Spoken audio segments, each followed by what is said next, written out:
Hey guys, at welcome back sa ating mini vlog. So for today's mini vlog, pupunta nga pala tayo ng Honda dahil maglalabas nga tayo ng bagong motor.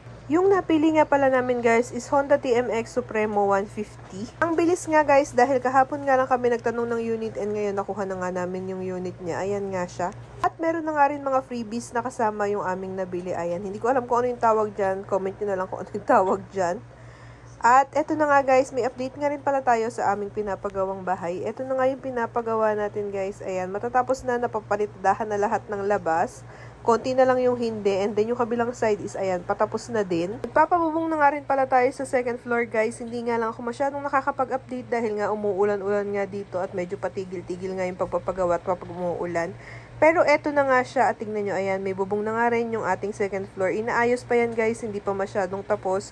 Pero ayan nga at kung makikita nyo dito, o diba, nakalatag na nga yung kanyang mga bubong. Yun nga lang, maraming salamat sa panonood. Hanggang sa susunod na mini vlog. Bye!